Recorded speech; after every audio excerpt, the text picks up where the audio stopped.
بسم اللہ الرحمن الرحیم، السلام علیکم۔ میں ہوں کرامت مغل اور میرے ساتھ ہیں عیسیٰ نقوی۔ نقوی صاحب، عمران خان نے رجیم چینج کے 365 دن کے بعد آج پھر خطاب کیا۔ اس تقریر میں مختلف کیا تھا اور ان 365 دن کے دوران خان صاحب کو بہترین چانسز کون سے ملے تھے؟ دیکھیں، کیونکہ یہ باقاعدہ جسے کہتے ہیں نا کہ بہت گرما گرم قسم کا سیاسی کھیل تھا، اور کبھی کھیل مکمل طور پر جو ہے وہ ڈرائیونگ سیٹ میں لگتا تھا کہ اب عمران خان ہے، اور عمران خان کے اشاروں کے اوپر جو ہے وہ اب معاملات چلیں گے، اور کبھی گیم جو ہے وہ دوسرے پلڑے میں گئی۔ اس تمام وقت میں کمانڈنگ پوزیشن میں آئے عمران خان، لیکن یہ ایک پرسیپشن کی بات ہے، لوگوں کا پرسیپشن اس پہ مختلف ہو سکتا ہے، لیکن میرے خیال میں اگر ہم اس 365 کو میں کچھ دن بڑھا لیں، کیونکہ 8 مارچ کو یہ سارا معاملہ شروع ہوا تھا جب vote of no confidence actually file کیا گیا، اس کے بعد سے عمران خان صاحب کے پاس کم از کم 4 مواقع ایسے تھے جی، جس میں وہ گیم کو مکمل تبدیل کر سکتے تھے۔ صحیح۔ یہ 4 چانسز میرے خیال میں کون سے تھے، اور عمران خان صاحب ان میں سے شاید پہلے 3 کو اویل کرتے تو آج جو مقصد اچیو ہوا ہے نا، یہ شاید اچیو نہ ہوتا۔ یہ میری پرسیپشن ہے ونس اگین، لیکن چوتھا چانس ایسا ہے کہ جس میں وہ مقصد کا کافی حد تک پورا ہو گیا تھا، اور پھر ظاہر میں آپ کے سامنے بھی تفصیل رکھ دوں گا۔ عمران خان صاحب نے جو خطاب کیا، وہ خطاب جو ہے اس خطاب میں کچھ چیزیں سٹینڈ آؤٹ کرتی ہیں۔ دیکھیں، عمران خان صاحب ملک کے پرائم منسٹر ہیں، اینڈ ایز پرائم منسٹر وہ ایک انفارمڈ بندہ ہوتا ہے۔ 8 مارچ کو مجھے یاد ہے جب ہماری ملاقات ہوئی تو میں نے خان صاحب سے سوال کیا، جب انہوں نے بیرونی سازش کا تذکرہ آغاز میں کرنا شروع کیا تھا، تو میں نے ان سے کہا تھا کہ یہ آپ کی پرسیپشن ہے، آپ کی ایویلویشن ہے، آپ یا آپ کے پاس انفارمیشن ہے، صحیح، کوئی ایویڈنس ہے۔ یہ میں کسی اور دن کی بات نہیں کر رہا، میں 8 مارچ کی بات کر رہا ہوں۔ صحیح۔ عمران خان صاحب نے کہا تھا کہ ایک نہیں کئی ایویڈنس موجود ہیں، اور یہ 8 مارچ کی بات ہے 2022 کی، جب ابھی سائفر والی بات کہیں نہیں آئی تھی، کوئی چیز نہیں آئی تھی، اور اگلے دن اس سوال کے اوپر مختلف نیوز پیپرز میں ہیڈ لائنز بھی لگی تھی۔ نیشن کی جو لیڈ سٹوری تھی وہ اس کے حوالے سے تھی کہ ہمارے پاس ایویڈنس موجود ہے۔ عمران خان صاحب نے 8 مارچ کو کہا تھا۔ یہ ساری کہانی انفولڈ ہوتی ہے۔ خان صاحب جو ہیں ان کے پاس آبویسلی بہت ساری ایسی چیزیں ہیں جو انہوں نے کبھی نہیں کہیں، وہ بھی بہت، اگرچہ بہت سارے لوگ کہتے ہیں عمران خان کا قصور یہ ہے کہ وہ بولا بہت ہے، صحیح، لیکن آپ کو پتہ ہے کہ جب بہت بولنا جسے کہتے ہیں نا، کہ وہ جو انہوں نے کہا کہ میں نے ریکارڈ کروا کے رکھی ہوئی ہے فلاں چیز فلاں چیز، وہ بھی ہر چیز جو ہے وہ کھول کر اس طریقے سے سامنے نہیں رکھتے۔ آج خان صاحب نے جس وقت اپنی اسپیچ کا آغاز کیا نا، آغاز میں انہوں نے ایک ایسی بات کہی جو اس طریقے سے کم از کم پہلے کبھی نہیں کی تھی، نہ وہ انفارمیشن ڈومین میں اویلیبل تھی۔ صحیح۔ خان صاحب نے کہا کہ ان کی مڈل ایسٹ کے ایک لیڈر سے ایک کانفرنس میں ملاقات ہوئی، اور اس نے انہیں بتایا کہ آپ کی حکومت کے خلاف آپ کے آرمی چیف کچھ کر رہے ہیں، یہ خان آپ صاحب سے کا خوش نہیں ہے؟ آپ سے خوش نہیں ہے۔ میں ایگزیکٹ الفاظ بتا دیتا ہوں۔ وہ کہتے ہیں میرے پاکستانیوں، آج سے 1 سال پہلے میں ڈائری اٹھا کے پرائم منسٹر ہاؤس سے گھر گیا تھا، اور اس کے پیچھے ایک بہت بڑی سازش تھی۔ سازش کچھ سال پہلے شروع ہوئی، میں ایک سربراہ کو مل رہا تھا مڈل ایسٹ سے، تو اس نے مجھے کہا کہ تمہیں پتہ ہے کہ تمہیں ہٹانے کی کوشش ہو رہی ہے، اور جو تمہارا آرمی چیف ہے وہ تمہارے سے خوش نہیں ہے۔ میں بڑا حیران ہوا، میں تو سمجھا ہم ایک پیج پہ ہیں، اور ہمیں تو ہم میں سے کوئی سوچ بھی نہیں سکتا تھا۔ تو میں نے اس کو کہا کہ تم کیا باتیں کر رہے ہو؟ وہ مجھے ایک کانفرنس میں ملا تھا۔ کہتے ہیں پھر جب ہم نے ریورس انجینئرنگ کی، اچھا یہ وہ بات اس وقت نہیں کہہ رہے کہ میں نے اس وقت اس حوالے سے کوئی چیزیں سن گن لینے کی کوشش کی، انہوں نے کہا کہ اس وقت تو ہم بڑے کانفیڈنٹ تھے کہ ہمارا سیم پیج ہے، ایک ہی صفحے پہ ہیں، تمام معاملات اس طریقے سے چل رہے ہیں۔ کہتے ہیں کہ جب ہم سب ٹھیک ٹھاک ہے، سب خسی خوشی ہیں، سب کچھ۔ وہ کہتے ہیں جب میں اقتدار سے نکلا، اس کے بعد ہم نے ریورس انجینئرنگ کی، ان تمام ایونٹس کا سیکوینس دیکھا کہ کب کیا کیسے ہوا۔ وہ کہتے ہیں کس طرح کی سازش ہوئی اور کون کون اس میں ملوث تھا، لیکن ایک کردار وہ کہتے ہیں جو اس کا ماسٹر مائنڈ تھا، اس کے حوالے سے پھر آہستہ آہستہ ساری سمجھ آ گئی، کدھر کدھر دھوکے ہوئے ہمارے ساتھ، کدھر کدھر ہمیں لال بتی کے پیچھے لگایا گیا، کدھر کدھر جھوٹ بولے گئے، اور ساری کوشش یہ تھی، پہلے سے پلان بنایا ہوا تھا کہ مجھے ریپلیس کرنا تھا شہباز شریف سے۔ شہباز شریف سے انڈرسٹینڈنگ ہو چکی تھی جنرل باجوہ کی، اور ان کے کیسز ختم کروائے، اس کو سزا ملنے والی تھی۔ ایف آئی اے کیس میں 16 ارب کا کیس، اور پھر نیب کا 8 ارب کا وہ جو فیک اکاؤنٹ کا کیس تھا، تو سزا ہونے والی تھی۔ تو کیسے پھر اس کو پورا بچایا بھی گیا اور اس کو لایا بھی گیا. اچھا اس میں جو جہاں سے وہ آغاز کر رہے ہیں 4 سال کا, وہ کہہ رہے ہیں کہ کئی سال سے جو ہے وہ یہ سارا معاملہ چل رہا تھا اور میرے علم میں تھا. اس طرح کی اور بھی I'm sure کہ بہت ساری باتیں ہوں گی, اور خان صاحب جو ہیں وہ شاید کبھی ان کو منظر عام پر لائیں, اور ہو سکتا ہے کہ وہ نہ لے کر آئیں. لیکن اس ساری جو اسپیچ ہے, اس اسپیچ میں عمران خان صاحب نے اپنے پورے 1 سال کا جو گزشتہ 1 سال گزرا اس کا احاطہ کیا. صحیح. تقریباً جو وائٹ پیپر انہوں نے جاری کیا شہباز شریف کی پرفارمنس پہ, یہ وائٹ پیپر نہ بھی جاری کرتے نا کرامت مغل صاحب, آج کل جو بھی بندہ جو ہے کوئی چیز خریدنے کے لیے جاتا ہے, سبزی کی دکان پہ, فروٹس کی دکان پہ, کوئی بیکری جاتا ہے, کریانہ اسٹور جاتا ہے, اس میں وائٹ پیپر کے بغیر ہی اس کی آنکھوں کے آگے اندھیرا آ جاتا ہے. ریٹ لسٹ دیکھ کے, یہ تو ایک حقیقت, خرچہ دیکھ کے, جو کچھ پاکستان کی اکانومی کے ساتھ ہوا ہے نا گزشتہ 1 سال میں, یہ اب اس سارے معاملے کا نتیجہ اسی میں نکلنا ہے کہ آپ وائٹ پیپر لائیں یا نہ لائیں. جس وقت بیلٹ پیپر آئے گا نا سامنے, تو لوگوں نے کم از کم مسلم لیگ نون کا انتخاب نہیں کرنا. یہ میجورٹی اسی طریقے سے کرے گی. یہ اپنے آپ کو جتنا مرضی لارے لگا لیں, میڈیا مینیج کر لیں, اشتہار دے دیں میڈیا کو, میڈیا پہ اپنی مرضی کی ڈیبیٹس کروا لیں, خبریں جاری کروا لیں, میڈیا کو کنٹرول کر لیں. آئی ایم شیور کہ جو لوگ جب ووٹ دینے جائیں گے نا ان کے ذہن میں یہ سارا معاملہ ہوگا. اچھا لاسٹلی جو انہوں نے گفتگو کی, اس کے بعد پھر میں آتا ہوں 4 چانسز پہ جو خان صاحب کے پاس میرا خیال ہے کہ بیسٹ چانس تھے, اور اگر لوگوں کے ذہن میں آئے کہ اس کے علاوہ کوئی بیسٹ چانسز تھے تو وہ بھی بتا سکتے ہیں. خان صاحب نے اس کے آخر میں جو بات کی ہے نا, وہ بیسیکلی خان صاحب نے آگے کا لائے عمل, اور آگے کا لائے عمل اس وجہ سے ہے کیونکہ یہ بیسٹ 4 چانسز جو ہیں, اگر ان میں سے کوئی ایک چانس خان صاحب اویل کر لیتے تو شاید یہ والا صورتحال نہ ہوتی. خان صاحب نے آخر میں کہا کہ یہ لوگ الیکشن نہیں کروانا چاہتے اور ہمیں سڑکوں پر نکلنا پڑے گا, اور اگر انہوں نے پرامن طریقے سے الیکشن کروائے, وہ کہتے ہیں کہ پرامن طریقے سے یہ الیکشن نہیں کروانا چاہتے, سب کو اندر بند کر دیا ہے, سب کو جیلوں میں ڈال دیا ہے, ہمارے کارکنوں کو جیلوں میں ڈال دیا ہے, کینڈیڈیٹس کو ہراساں کیا جا رہا ہے, اور یہ چاہتے ہیں کہ ہمارے ہاتھ پاؤں باندھ کر جو ہے وہ الیکشن لڑیں. لیکن یہ ان کا خیال ہے کہ ہم چپ کر کے بیٹھیں گے, ہم چپ کر کے نہیں بیٹھیں گے, ہمیں سڑکوں پر نکلنا پڑے گا. پھر خان صاحب کہتے ہیں کہ جو الیکشن ہے اس سے یہ تو بھاگ تو رہے ہیں, اور اگر انہوں نے بھاگنے کی بھی کوشش کی, عدلیہ کو تقسیم کرنے کی کوشش کی, تو پھر اس قسم کے حربے استعمال کے تو ہم سڑکوں پر ہوں گے.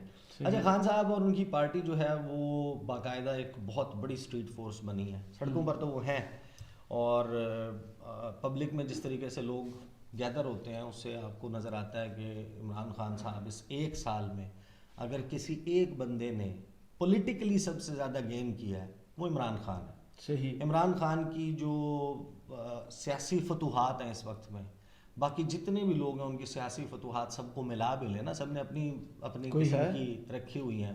نہیں, کسی کی سیاسی فتح یہ بھی تو ہو سکتے ہیں نا, فلاں عہدہ لینا, بس ٹیگ لگ گیا, پروفائل میں لکھا گیا, آفس میں بیٹھنا, وہ جھنڈا لگوا لینا, اپنے فلاں بندے کو فلاں جگہ پر لگوا دینا, شیروانی پہننے کا عمر بھر کا خواب بھی پورا ہونا. بالکل. اچھا میرے خیال میں آپ کو چانسز بتا دیتا ہوں. خان صاحب کا جو فرسٹ بیسٹ چانس تھا وہ تھا 27 مارچ. صحیح. 27 مارچ کو جلسہ کیا, پریڈ گراؤنڈ میں جلسہ ہوا تھا جس کو انہوں نے امر بالمعروف جلسے کا نام دیا تھا, اور بہت بڑی تعداد لوگوں کی اکٹھی ہوئی تھی. اور آپ کو یاد ہوگا کہ اگرچہ اس جلسے میں جس طرح ہر سیاسی جماعت کے جلسے میں لوگوں کی ڈیوٹیاں بھی لگتی ہیں کہ لوگ لے کے آنے ہیں, بندے لے کر آنے ہیں, اور بندے ہر جلسے میں لائے بھی جاتے ہیں, لیکن جو میجورٹی ہے وہ میں تو وہاں پر آن گراؤنڈ, آپ آن گراؤنڈ موجود تھے, بہت لوگ تھے, لوگ اپنی مرضی سے آئے تھے, خود سے آئے تھے, ریئیکشنری تھے لوگ, اپنی منشا سے آئے تھے لوگ. اور جو رورنگ کراؤڈ تھا, جی, جس طریقے کا اس کا ریسپانس تھا اسٹیج کے ساتھ, خان صاحب ہیلی کاپٹر سے آئے, پھر وہاں سے میں آپ والے کنٹینر پہ نہیں تھا, میڈیا کی طرف تھے, آپ دوسری طرف, میں دوسری طرف تھا. میں گلریز افضل چند صاحب جو ہیں وہ ایم پی ہیں, جی جی جی, پاکستان تحریک انصاف کے تھے ایم پی ہے نا, وہ میں ان کے ساتھ وہاں پر دوسرے اسٹیج پہ موجود تھا, تو ہم وہ سارا جلسہ دیکھ رہے تھے.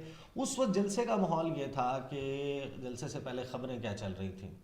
ایک خبر یہ چل رہی تھی بڑی انٹرسٹنگ, اچھا یہ چیزیں اس طریقے سے رپورٹ نہیں ہو رہی تھی میڈیا میں, یہ سوشل میڈیا پہ چل رہی تھی. ایک خبر یہ چل رہی تھی کہ خان صاحب آئیں گے تو ان کے ہاتھ میں 2 پیپرز ہوں گے. صحیح. ایک پیپر ہوگا army chief general Qamar Javed Bajwa کو ڈی نوٹیفائی کرنے کا, صحیح. سیک کرنے کا.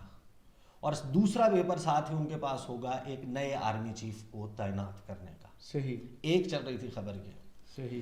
ایک خبر یہ اس وقت یہ اڑی ہوئی تھی, چل رہی تھی کہ خان صاحب جو ہیں وہ جب نمودار ہوں گے اس کے ساتھ ہی ایک اور 2 یا 3 یا 4 شخصیات جو ہیں وہ نمودار ہوں گی, پولیٹیکل شخصیات, جس میں چودھری نثار علی خان بھی شامل ہوں گے. صحیح. اور وہ ایک پلڑے میں ان کے وزن ڈلے گا اور اچانک جو ہے نا وہ سیاسی سین جو ہے وہ چینج ہونا شروع ہو جائے گا. ایک یہ چل رہی تھی انفارمیشن.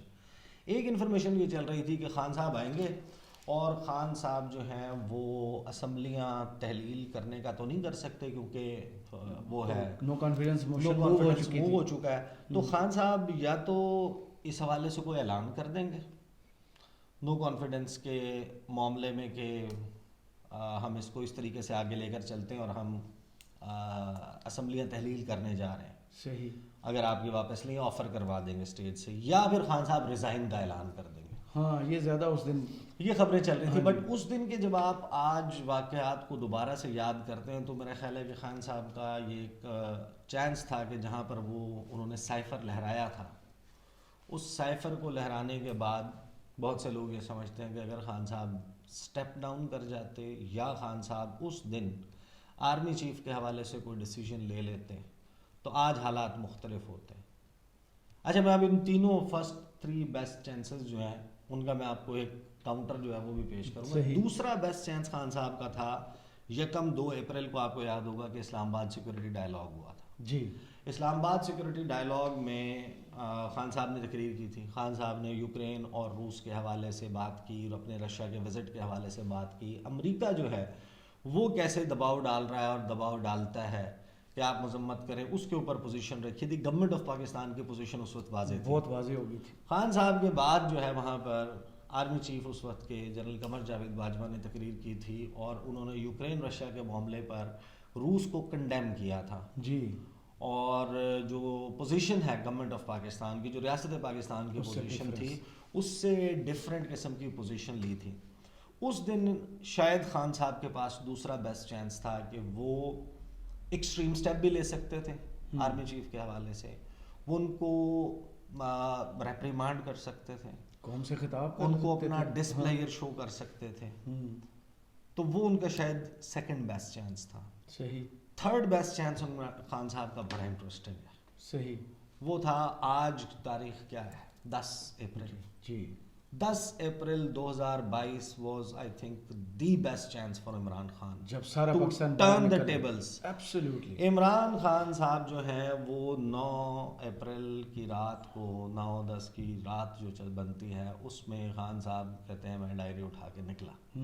خان صاحب جس وقت نکلے تھے اور خان صاحب چلے گئے تھے بنی گالا. اگلے دن شام کو آپ کو یاد ہے رمضان کا مہینہ تھا اور لوگ سڑکوں کے اوپر بغیر کسی کال کے باہر نکلے تھے.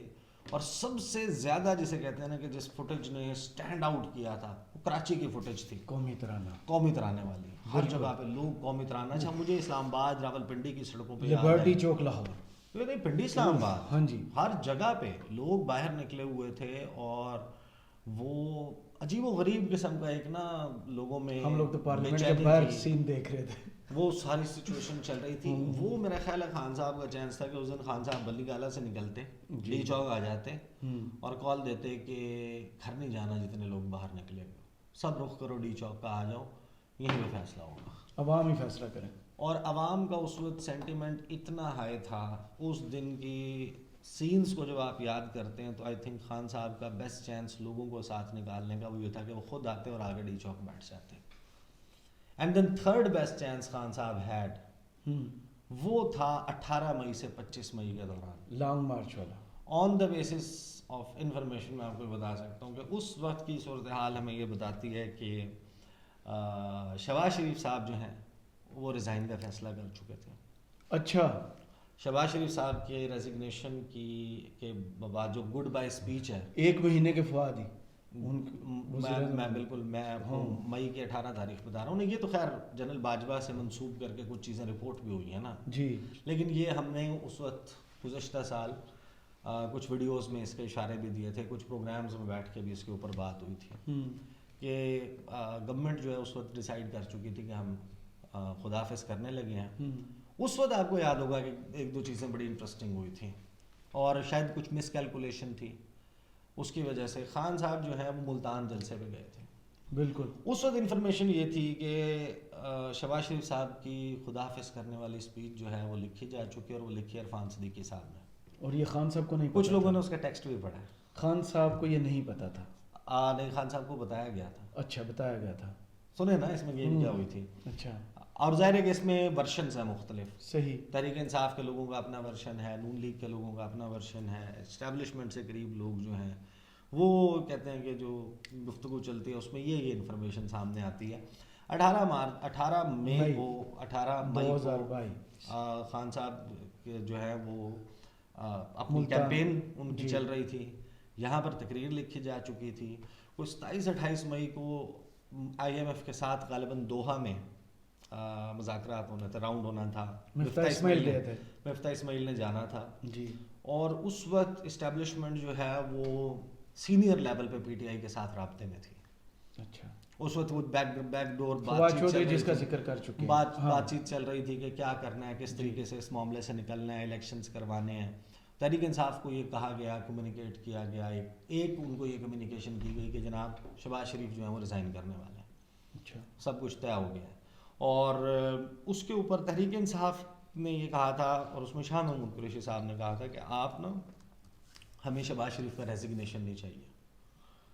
انہیں اسمبلی کی جو سمری تحلیل کرنے کی سمری ہے نا اس کے اوپر دستخط کروائیں, وہ بھجوائیں صدر الوی کے پاس, پروف چاہیے یہ. اور پھر کچھ لوگ ہیں جنہوں نے خان صاحب کو یہ بتایا کہ جب وہ ملتان جلسہ کرنے گئے کہ خان صاحب آپ کو یہاں سے جس وقت آپ واپس روانہ ہوں گے تو آپ کو بنی گالا جو ہے وہ آپ کو گرفتار کر لیا جائے گا, اور ساری گیم سیٹ ہے, گیم تبدیل ہو چکی ہے. تو خان صاحب جو ہے وہاں سے پشاور چلے گئے تھے. پشاور چلے گئے اور انہوں نے پشاور جا کے, آپ کو یاد ہے ایک فون بھی آیا تھا جی, ٹریپ کر لیں گے, ڈانٹا بھی تھا انہوں نے شاہ محمود قریشی نے کہا کہ وہ کہہ رہے ہیں کہ ٹریپ کر لیں گے. کس کا ہے؟ خان صاحب نے کہا کر لیں ٹریپ. اس وقت خان صاحب نے اعلان کیا جی لانگ مارچ کا, اور پھر نواز شریف صاحب جن کے بہت زیادہ اصرار کے اوپر شہباز شریف جو ہے وہ بڑے بوجھل دل کے ساتھ راضی ہو گئے تھے ریزائن کرنے پہ. وہ ریزائن جو ہے انہوں نے کہا کہ اب کیسے کریں, ان کو کہا کہ اب آپ کر لیں تحلیل, آپ کی سیاست ختم ہمیشہ کے لیے, کیونکہ اگر آپ اب ریزائن کریں گے تو اس کا مطلب یہ ہے کہ عمران خان کے خوف کی وجہ سے, لانگ مارچ کے خوف کی وجہ سے آپ بھاگ گئے ہیں, اور ایک بھاگے ہوئے ہارے ہوئے کھلاڑی کا الیکشنز میں کوئی مستقبل نہیں ہے. اس سارے معاملے میں ایک اور ظاہر ہے کہ اہم بات کہ جب یہ وہ کہہ رہے تھے کہ تحلیل کر لیں تو دوسری طرف سے یہ کہا جا رہا تھا کہ نہیں وہ ریزائن کر دیں گے. تو یہاں سے پوچھا جا رہا تھا تحریک انصاف کے شاہ محمود قریشی کی طرف سے کہ پھر کس طریقے سے آگے ہوگا, وہ ریزائن تو نہیں چاہیے, ہمیں تو فریش الیکشن چاہیے. تو وہ وہاں سے کہا گیا کہ دیکھیں جب وہ ریزائن کر دیں گے سیٹ ویکنٹ ہو جائے گی, 2-4 دن 5 دن گزریں گے, صدر پاکستان جو ہے وہ انوائٹ کریں گے پولیٹیکل پارٹیز کو کہ بھائی پرائم منسٹر موجود نہیں ہے, ایک نیا پرائم منسٹر کا انتخاب کیا جائے, اور اس وقت ایک آدھا اتحادی ادھر ادھر ہو جائے گا, کسی کے پاس مطلوبہ نمبر پورا نہیں ہوگا. جب مطلوبہ نمبر پورا نہیں ہوگا یا یہ ایک آئینی قانونی سوال بن جائے گا, سپریم کورٹ جا کے سیٹل ہو جائے گا, یا صدر پاکستان کہیں گے کہ آپ نئے الیکشنز کی طرف بڑھیں, کیونکہ اسمبلی جو ہے وہ وزیر اعظم منتخب کرنے کی چننے میں ناکام ہو گئی. بالکل. تو یہ تھے chances, and I think people would have a better idea, وہ بتا سکتے ہیں کہ ان کے خیال میں کون سے خان صاحب کے برائٹسٹ چانسز تھے یہ ان کو مکمل طور پہ اپ سائڈ ڈاؤن تبدیل کرنے. صحیح, بہت شکریہ عیسیٰ نقوی آپ کے تجزیے کا. کمنٹس باکس میں ضرور بتائیے گا یہ تجزیہ آپ کو کیسا لگا. اجازت دیجیے, اللہ